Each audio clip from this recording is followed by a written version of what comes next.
Podcasting from Beijing, this ain't no ordinary show. This is the Chris Rynning Radio Show, covering the Middle Kingdom and beyond. This is your host, investor, author, and China expert, Chris Rynning. Hello, welcome to the Chris Rynning Show. I'm your host, Chris Rynning. Today I have with me Richard Robinson. Richard is a dear friend of mine. I've known Richard for more than 15 years. Welcome to the show, Richard.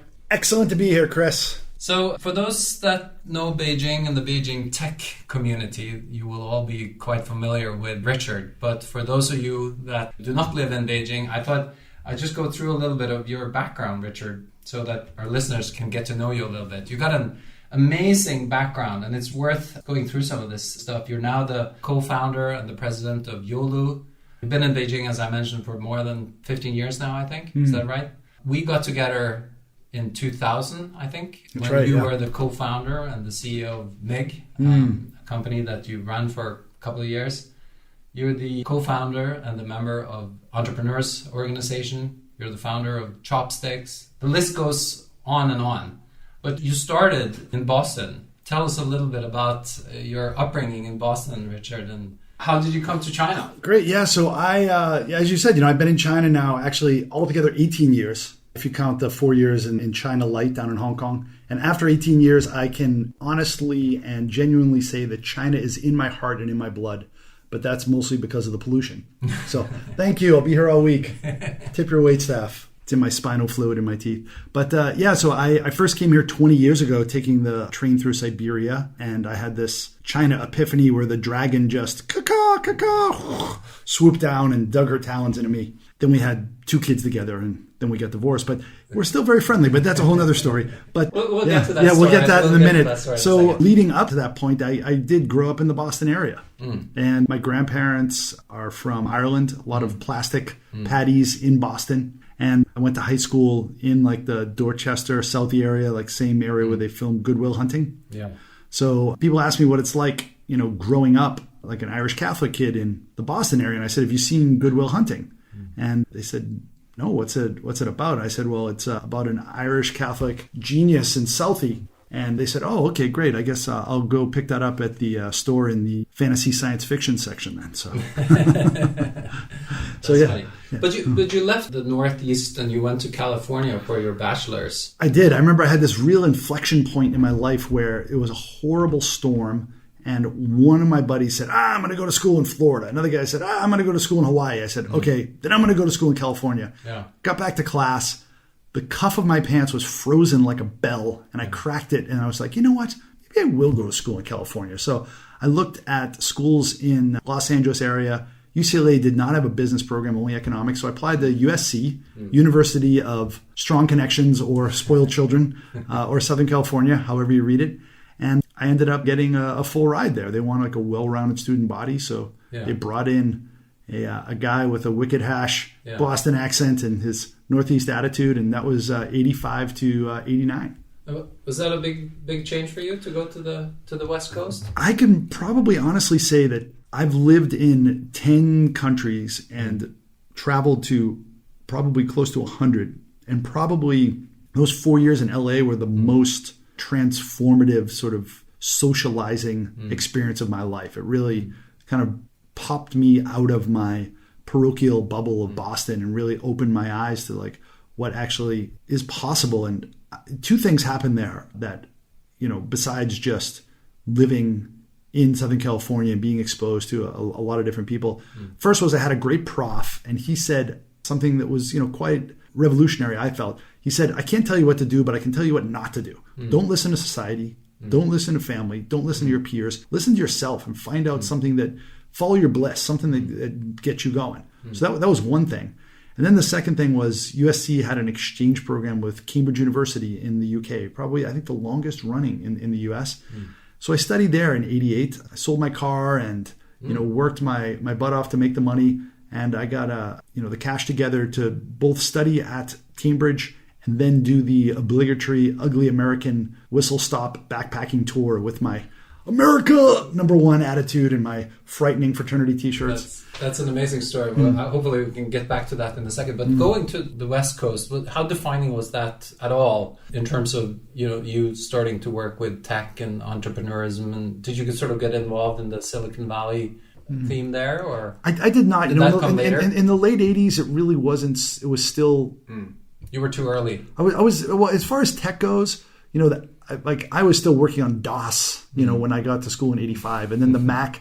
The Macs in the computer lab were not really so readily available. I was always interested in that, but I was very interested in entrepreneurship. My dad, his dad, and his grandfather, and all his brothers and uncles, they all had donut shops and diners. Yeah. So I grew up working in my dad's diner donut shop chain. It was called Humpty Dumpty Donuts. So from that was like my first memories. It was just like comfort food from America that was like the hot stoppa special. Yeah. It was just full of like lard and chili and sloppy joes and like donuts and everything. But it was interesting because my dad and I used to always talk, and he's like, like you should be your own man and like start your own business, right? So it was already in your blood. It was, and then USC has a really strong entrepreneurship program, but I didn't get involved with that. I studied business just because it seemed like something I wanted to do, but it seemed actually quite unattainable in the 80s. Like to actually start your own business, like how could you do that? Access to capital was like impossible, right? And I needed to make money, so instead I became part of this poverty jet set. I followed my bliss based on that trip after Cambridge University and the advice of my professor, and I spent 3, almost 4 years just working my way around the world. Yeah, that's amazing. And maybe leaving Boston, the Boston area, and going to California was kind of setting you up for some of that international travel in a way as well. And, I was looking at your LinkedIn profile. You talked to me about some of these, jobs you had in this period before, but just going through this list quite quickly, you say you were an assembly worker with BMW factory in Germany. You were a bartender and ski bum in Switzerland. You were a house painter and a furniture mover in Norway. Your home country, yeah. Want to hear more about that. You were a grape picker in France. You were an English teacher in Prague. And you were a bartender, a waiter, and a barker. I don't know what a barker is in the Virgin Islands. Step right up, folks. We have more gold chain by the inch than any other store in the Virgin Islands. Where are you guys from? Ohio? Come on in. I got 50 cents every time somebody got in the shop. And I got family in Ohio. I didn't have family in Ohio, but I got people to go. This is an amazing list, Richard. This must have been, as defining as moving to California and just getting out there and working in these environments and picking up language, picking up culture, picking up all these different. I think so. I was really emboldened by my trip to California. I remember lying in my bed in Boston and being frightened about going to California, really, and be like, maybe I should not do it. And then the year that I went there in '85, there was a lot of students and there wasn't enough housing. So I had no housing. I just showed up, and I remember having to like find my way as I went. And Woody Allen once said, 80% of success is just showing up. Yeah. And I was really emboldened by that. Like, wow, I can just do this, right? I did it. And like, what's the worst that can happen? I have a bad night's sleep.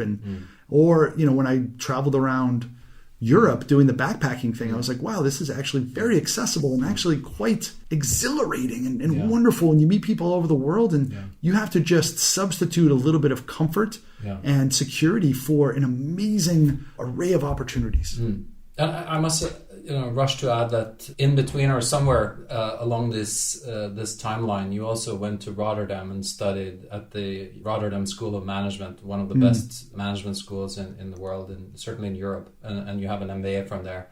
How do you sort of compare the value of an MBA with this list of amazing gigs that you had around the world? Are they comparable? Would you recommend your kids to go which direction, both, or? Well, I think there is value in getting a graduate degree. For me, I was a jack of all trades and master of none. And when I was doing that itinerant fruit picking, in France, that really pushed me to my limits of like for your back of my back and just comfort level and just I was there with like God bless them, but like refugees and just gypsies and drug addicts and like all these people. You have friends from this period still? I actually stayed in touch with one set of people from Eastern Europe who had left Romania and Poland to actually find their fortune, and they actually ended up, believe it or not, stowing away in a ship and getting to America. But that's another story. But I think through that I realized, wow, it's valuable to work in a factory and to do all of this like labor and I'm not afraid of it. I grew up blue collar, but I want to be a knowledge worker. And it's about time for me to like start a business. So I thought I want to get an MBA, but I don't want a US MBA. Most international US MBA is still very US centric. And in the 90s, it was Europe. So I looked at all the European programs. I applied to a half dozen. I got accepted. I went one way to Switzerland. I got a plate taken out of my leg, like your recent operation on your ankle. Thank you. And I went from Switzerland to Hong Kong by land. And I wanted to just do an overland journey. And I fell in love with China. It was just so obvious to me. It was 20 years ago, 93. So I thought, I'm going back to Europe, but I want the most agnostically international program. The ones in Barcelona, a little bit too, Spanish centric, and, INSEAD's kind of French, right? So I was like, Rotterdam School Management, very international, 100 plus students, no more than 10% from any other nationality. So I went there, and for me, it was very powerful for two main reasons. One is I really got to meet terrific students from all over the world. I think it's defined as much by the students as the professor and the curriculum. But secondly, I had this China epiphany that made me convinced to go to China. But I got a job in the library. My buddy brings in a little 1.4 meg hard diskette, skull and crossbones on it, loads it on the computer, and puts in Mosaic, the predecessor of Netscape. And I surfed the web for the first time. It's a 20-year anniversary in 2 months, August of 94. And it was just one of the most incredible experiences. I couldn't believe seeing the consumer, internet for the first time. And I was calling people over, hey, you, come here, watch, look at this. And so I knew right then, I was like, I remember the next day we had lunch and someone's like, what are you doing? And I said, I'm going to do internet stuff in China. These are two things that give me just unmitigated bliss. And I just, who knows? There was no internet industry. China was still kind of in the dark ages, but you didn't have to be a genius or a visionary just to see that both of those things were going to like turn into something amazing. So when you had this epiphany of China and the internet, what did you do about it? How did you sort of make the move, or how do you approach going to China? So I immediately focused on getting an internship with the internet in China. So that 95, I spent my summer between Amsterdam and Hong Kong working for the Hong Kong Trade Development Council. And I did a bullshit internship and I went to Hong Kong and I presented my bullshit findings, right? Which, a lot of 20 years later. 20 years later, look at that, I'm still in bullshit, right? But, a lot of internships are like that, right? Sometimes you can get a lot of responsibility and a lot of insight. Other times, they're not giving you the keys to the inner sanctum, right? They're giving you some sort of ancillary project and you have to try to convince them to do something with it. But what it really unlocked for me was that trip to Hong Kong enabled me to be back in Hong Kong. And one of my buddies from my ski bum days was living there. And he's like, hey, come and stay with me after you graduate. So I knew that whole Woody Allen thing, right? If I'm just there and I just, like Paulo Coelho from the book The Alchemist, if you set your mind to something, the universe conspires to help you to actually achieve your goal. I just knew a resume-based job search in the internet in 95, 96, fail. So I need to be there. So I was totally broke, up to my neck in student loans, no job. I graduate, one-way ticket to Africa. I was like, I'm not going to Hong Kong yet. I want one last adventure. And what I was doing, it's interesting. It's almost like entrepreneurship. I wanted to test my limits. Like I wanted to do something where the most likely outcome was failure. And when you start a company, that's the default setting is failure. So I was traveling in Vietnam in 94 on a 1942 Harley with a sidecar.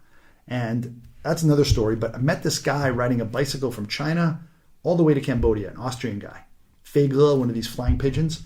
And he was like, yeah, it's normal. It's a great place to, he was staying in a church or a police station. So I thought, okay, I want to do another overland trip. And I'd done Europe, Asia, and there's North, South America, and there's Australia, but there's Africa. And Africa, I think, is the most incredible sort of overland trip. Motorcycle is rough, so I rode a bicycle through Africa. I went from the equator to the southern tip, and I didn't get any sponsorship, and I didn't get any support. This is before Kickstarter. So before Kickstarter, yes. Before you couldn't fund your trip on Kickstarter. So how did you fund it? I mean, buying a bike, I guess, is not that. I bought a bike. I worked in the library. I did like some other summer stuff, and you know what? Back in the mid '90s, you could live on $5 a day in Africa, right? Especially if you had a tent, right? I think you still can. You probably still can, right? I mean, if you're going by bicycle, you buy some sugar cane and some, bananas and some goat meat and some rice with husks and bugs and rocks in it, and you just, So put it through your system. So I spent a week in Israel, a week in Egypt, and then April 1st, 96, appropriately enough, I landed in Nairobi, and I rode a bicycle in Nairobi to Cape Town.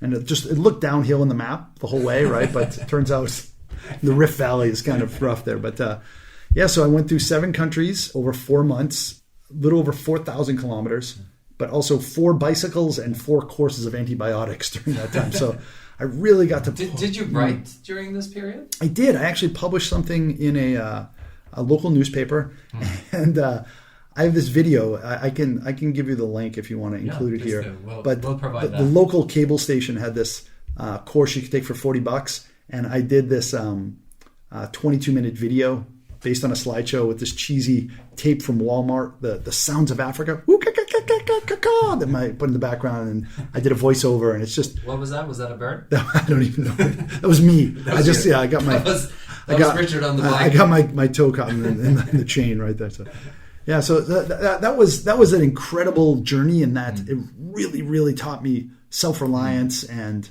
I think it's like a lot of things in like entrepreneurship, you get the real full range, like low lows, but absolute incredible highs that are kind of unattainable elsewhere. So if you're willing to dredge through the bottom of all that just slop and muck to be able to get to those heights, the amazing thing is you get to like discard all those crappy memories and all the other mundane part of it and just scoop that cream off the top, and that goes into your backpack of like experiences in life. And like that's one thing that I tell a lot of younger people is like, invest in experiences and don't invest in things. Things own you, right? But you own the experiences. So that's amazing. It's an unbelievable story.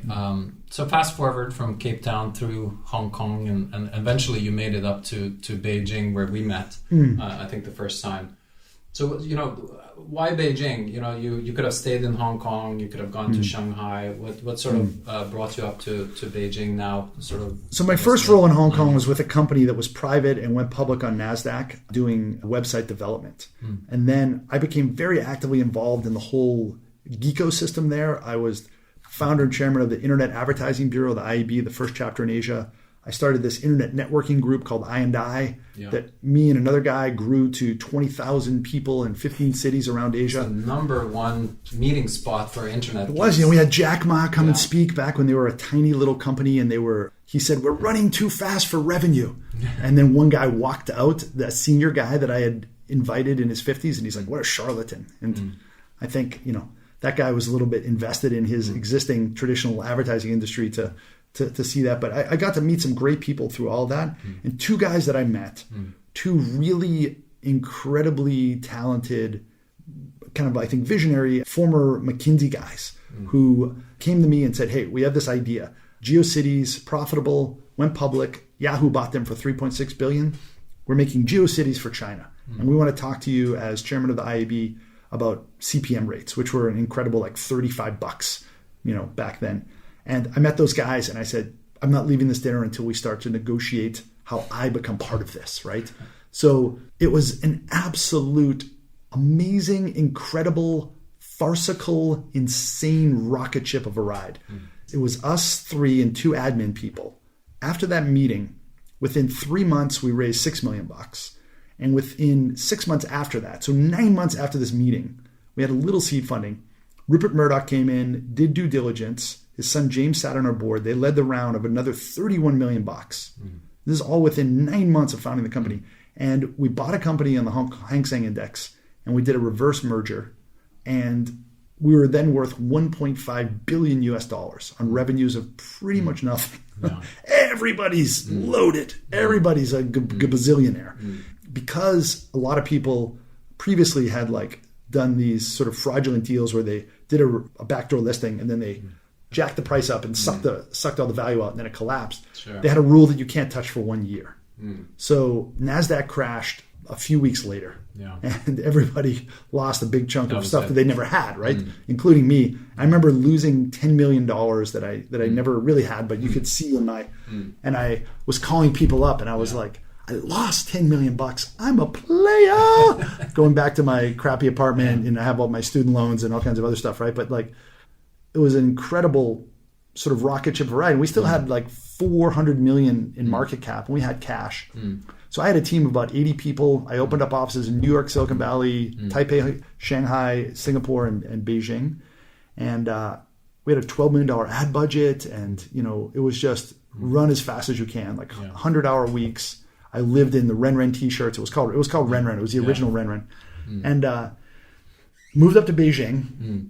And the idea was nobody could make money then. It was a horrible, horrible time. Sina, Sohu, NetEase, all going to be delisted, all under $1. So we were going to start an interactive division where we would create websites and do interactive campaigns, stuff I had been doing previously.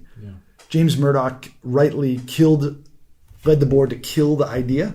So I moved to Beijing. We have a 1-year lease on this 300-person office space, and it's just me and like a handful of other people, and we have to shut everything down. We decided to close the company down. And I remember riding my scooter around the office, just like on my headset, like talking to people, just like nervous energy. And I hit a bunch of boxes and wiped out. And there was a door, and I opened the door, and I was like, wow, this room is 3 times bigger than the room we started in just 18 months ago. And like, it's just, amazing how quickly the giant shark fin of like up and then But we sold the company for $30 million to a Hong Kong holding company. We all got to exit. You know, it was a positive outcome in that regard. And to sort of set you up with the whole Beijing tech scene, and you've since repeated that a number of times with Meg, I mentioned, with LinkedIn and with many other companies. Now, it seems to me like a lot of sort of the internet boom and bust days are a little bit back in many ways, and you're as involved with the tech scene as ever. What is going on these days, and what's the outlook? What kind of outlook do you have on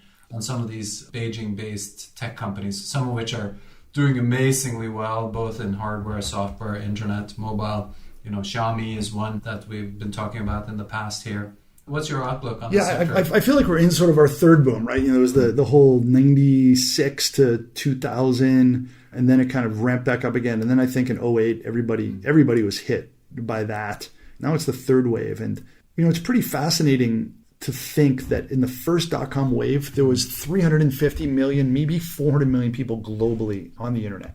Mostly dial-up, very weak online advertising. It was mostly companies bartering to each other. No real e-commerce to speak of. And like, yet that created such a frenzy, right? And now we're on our way to an order of magnitude, you know, larger market than that, at a zero, right? So you're talking like a couple of billion people roughly, you know, online now, and it's going to easily, with the rise of smartphones and tablets, you know, get to the 3.5-4 billion mark in the coming years. And China is already 600, approaching 700 million users. You know, when I first got here in '86, I went to Hong Kong because there were no internet users in China. I showed up to be an internet guy. Someone forgot to tell the internet to show up before I got here. There was government workers, academics, and every day since that day when they had their first ISP, it's just grown. And China's going to reach 1 billion. It will ultimately reach 1 billion because the internet's going to be accessible to everybody. More than 1 billion of the 1.3 something billion users, population in China will have access to it. So it's almost as if like these first 2 waves, those were almost, you know, and like this is a third wave. So this third wave, you know, beyond sort of the scale and the scope of offerings that you see and the size of the market, I guess, you know, one defining factor is that now you also have real revenues and real profits, right? I mean, some of these companies are doing quite amazingly well. Incredibly well. You know, the founder of Uber was in Beijing a few months ago, Travis, and we got to meet up. You know, that's one of the benefits of being a Lawai, a foreigner in the internet industry. I get to meet these cool, you know, startup dudes from Silicon Valley that want a little color from like an American guy. And, you know, well, if they come here, you're the one guy to talk well, to. You know, I mean, there's not that many who's been here. There's not that many, and you know, and you could, you know, and it's really because I'm just too stubborn or stupid to move on. It's not like too modest. But I see, like he was a real fire. He was like standing up the entire meeting, just walking around, just like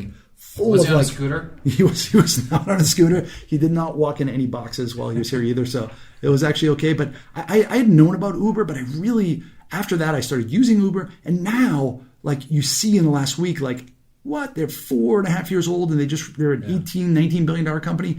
Well, what a charlatan. It sounds crazy. Yet, Henry Blodgett just leaked that they could potentially have $10 billion in revenue with $2 billion in net revs off of that, right? It's just like net income. It's like insane. And also in the latest interview, Travis announced that their last 6 months revenue has accelerated.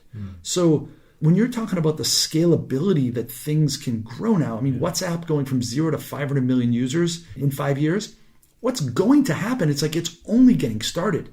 You're going to see somebody go from 0 to 500 million users in a year in the coming years. And then 0 to 1 billion in a year. That's on the horizon. The incredible scalability, it's only just happening because people are only now just getting access to devices. So things are happening, I think, at an accelerated rate. And there's this phenomenon of software eating everything that Mark Andreessen, the original founder of pretty much the consumer internet with Mosaic and Netscape, his thesis is that everything is going to get eaten up. And you look at like the way that the transportation industry is getting eaten up by, it's not just they're killing taxis, they're completely transforming the face of transportation and delivery and everything else, right?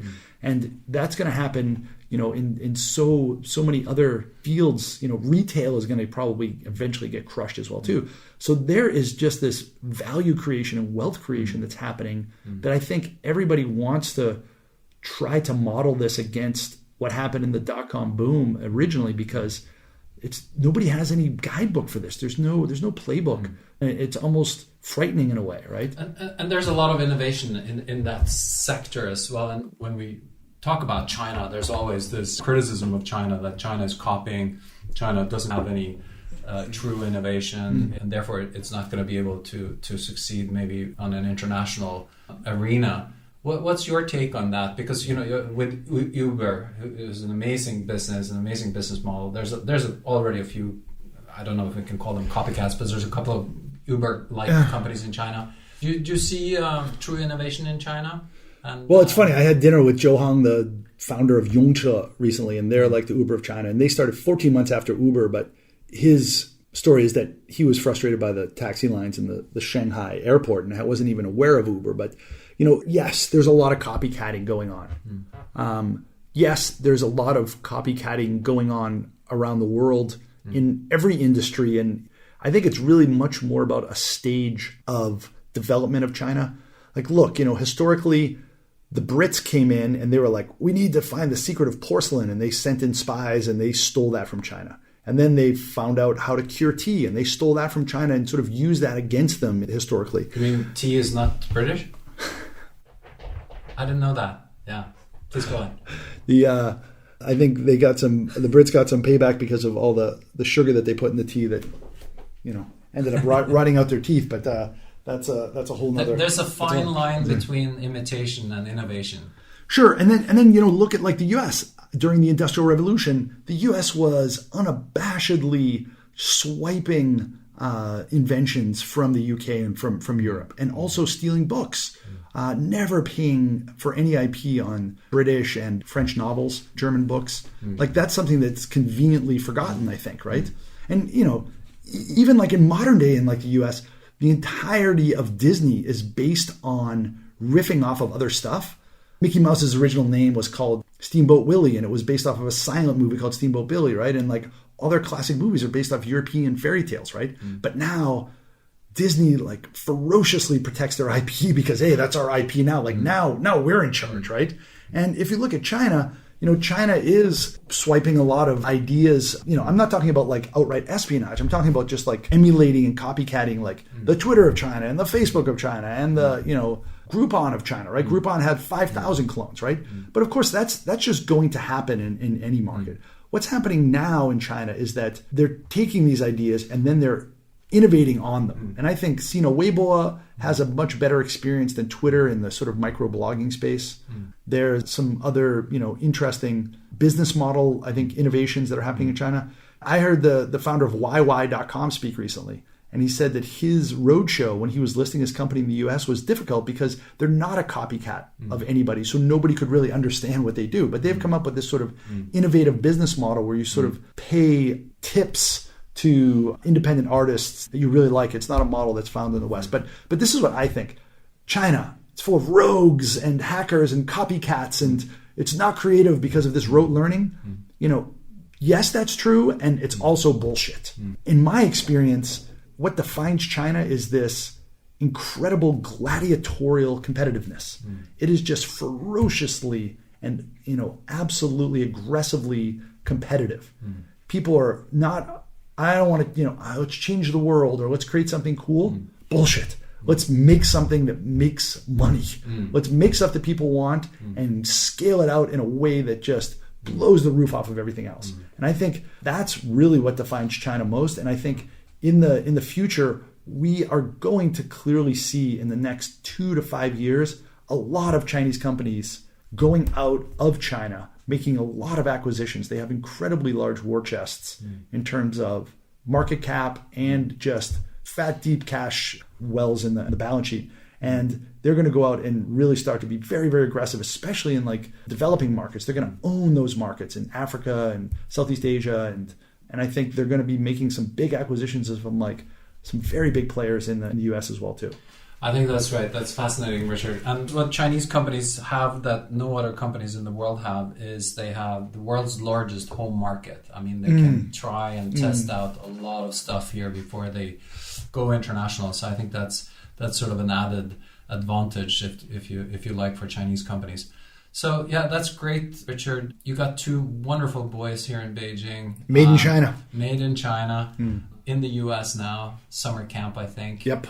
Beijing is home. Yeah, I built a courtyard, a Chinese style house.